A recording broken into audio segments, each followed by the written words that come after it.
everyone. So I literally just got in the door. I just got back from seeing The Hunger Games in the cinema, and I thought I would just do a kind of a review of the movie, like what I thought of it, because as you might have seen from my book reviews, I did actually read the books, all three of them. I actually read them all 2 times. Oh, just a note, there will be spoilers in this review, so if you're planning to go see the movie and you haven't yet, then, and you haven't read the books, obviously if you read the books you know what's going to happen, but you know, if you are still wanting to see the movie and you haven't, you know, you don't know the story, then maybe don't watch this review until after you've seen it, because I will be talking about some of like the details of the plot.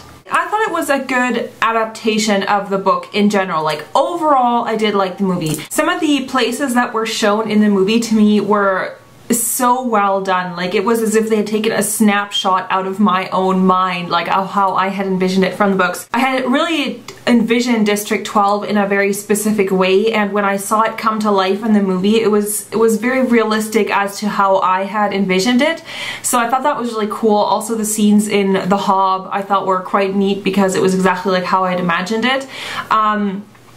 They did a really good job with, I think, Effie Trinket.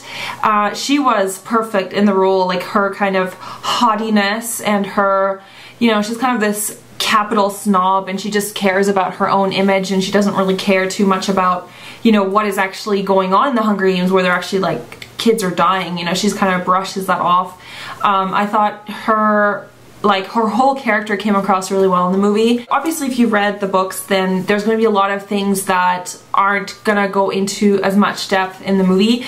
Like when they were in the actual arena, obviously a lot of the thoughts that were going on in Katniss's mind are hard to translate into a movie because otherwise they'd have to have some kind of a narrator.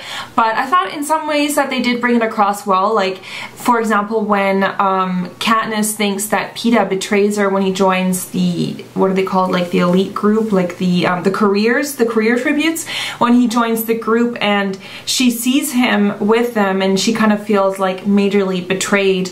That kind of did come across, I think, in the movie. You know, you kind of see her expression, and also the flashbacks I thought were nice. How, you know, that scene where Peeta gives her the bread at home in District 12, like at the bakery and stuff, and how that kind of was in flashback form. Also the flashbacks with her father, and you know, how her mother had just kind of become like catatonic after the death of her husband and like had kind of left the 2 daughters to fend for themselves. Like, I guess it was kind of neat how they touched upon that. Obviously if you read the books then you know all the kind of more backstory behind it, but I thought that was cool.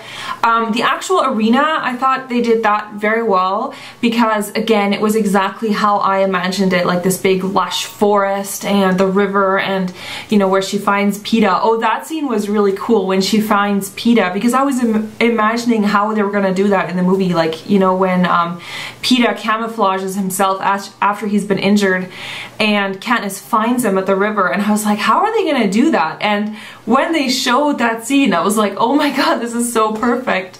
I thought the scene where they are in the cave and, you know, Katniss is kind of like, you know, trying to get close to him, but in the back of her mind she knows that if she like kisses him and shares stories with him that she'll get rewarded with sponsorship gifts.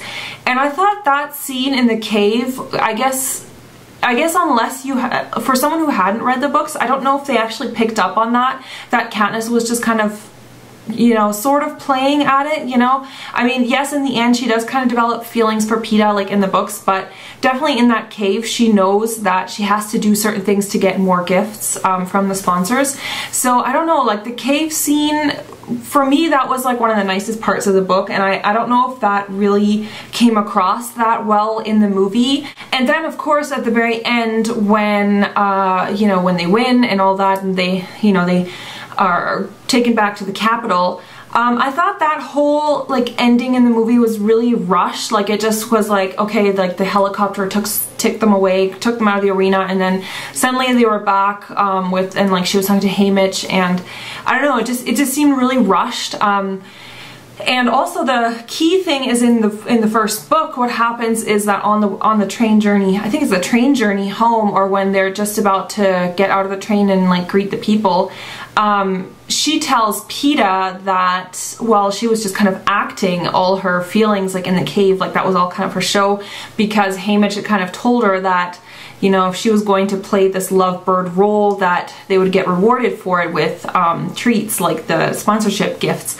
And I think she tells Peeta that, as far as I remember, and then, you know, Peeta, obviously the things that he said to her in the cave, like he came from his heart, like he wasn't playing at it, so obviously he's like really hurt by that. And in the movie that didn't happen at all. Like it was just like, oh, they were back in the capital, and then, or they were back at home, and then they were greeted, and like Gale was there, and then the movie ended. So it never, that last scene where then Peeta says, oh well, let's just give them a good show, and you know, we'll just keep up this acting just, you know, to make them happy, like that doesn't happen in the movie. And for me that was really important part of the book, because it really shows that Peeta had like true feelings for Katniss, and you know, Katniss was kind of very unsure of her own feelings, and she feels like she betrayed him just to you know, to win the games. So I don't know, overall I did really like it. I thought it was great to see the whole the book come to life, and I think overall the general feeling of, you know, the arena and the Capitol, and like the Capitol fashion and what people were wearing, to me was perfect. Like I thought it was exactly how it was described in the books. The ending was a bit rushed in the movie. I think they could have maybe done that a little bit differently. Also the cave scene with Peeta was not what I was hoping it would be, because for me those were like really important parts of the book.